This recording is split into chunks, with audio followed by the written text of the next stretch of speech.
सत्याचा आवाज, खोट्याला चोप देणार. आपण पाहत आहात Janshakti live news.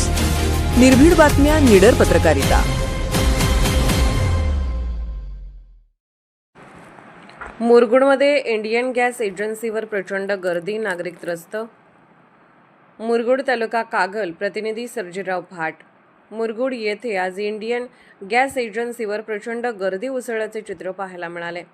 Gas cylinder मिळवण्यासाठी नागरिकांना तासनतास रांगेत उभे राहावे लागत असून त्यामुळे मोठ्या प्रमाणात नाराजीचे वातावरण निर्माण झाले आहे.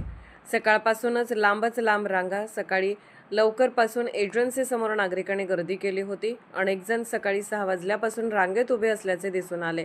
दुपारपर्यंत ही रांग कमी न झाल्याने नागरिकांचा संयम सुटताना दिसत होता. 8 दिवसापासून प्रतीक्षा, तरीही अनिश्चितता. स्थानिक नागरिकांच्या म्हणण्यानुसार काहींनी 8 दिवसापूर्वीच गॅससाठी नोंदणी केली होती. मात्र आजही सिलेंडर मिळेल की नाही याबाबत स्पष्टता नसल्याने संभ्रम कायम आहे. त्यामुळे अनेक कुटुंबांमध्ये अस्वस्थता आणि संताप वाढत आहे. दुपारी 3 नंतर वाटप सुरू होणार. एजन्सीकडून मिळालेल्या माहितीनुसार दुपारी 3 वाजल्यानंतर सिलेंडर वाटप सुरू होणार असल्याचे सांगण्यात आले. मात्र एवढा वेळ थांबूनही सर्वांना सिलेंडर मिळेलच याची खात्री नसल्याने नागरिक चिंतेत आहेत. घरगुती कामकाजावर परिणाम. गॅस टंचाईचा थेट परिणाम घरगुती जीवनावर होत आहे. अनेक घरांमध्ये स्वयंपाकाची अडचण निर्माण झाली आहे. काहींना लाकूड किंवा पर्यायी इंधनाचा वापर करावा लागत आहे. महिलांना विशेषतः मोठा त्रास सहन करावा लागत आहे. नागरिकांनी संबंधित प्रशासन व गॅस वितरण यंत्रणेकडे खालील मागण्या केल्या आहेत. गॅसचा नियमित आणि पुरेसा पुरवठा करावा. वितरण प्रक्रियेत पारदर्शकता आणावी.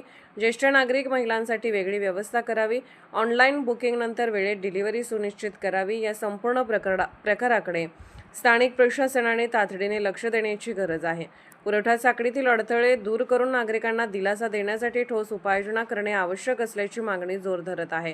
मुरगुडमध्ये निर्माण झालेली गॅस टंचाईची परिस्थिती ही गंभीर बनत चालली आहे. नागरिकांना मूलभूत गरजेसाठी तासनतास प्रतीक्षा करावी लागत असल्याने प्रशासन आणि संबंधित यंत्रणांवर प्रश्नचिन्ह निर्माण झाले आहे. तातडीने उपाययोजना न झाल्यास ही समस्या आणखी तीव्र होण्याची शक्यता व्यक्त केली जात आहे. जनशक्ती लाईव्ह न्यूज चॅनलला लाईक करा, शेअर करा आणि सबस्क्राईब करा.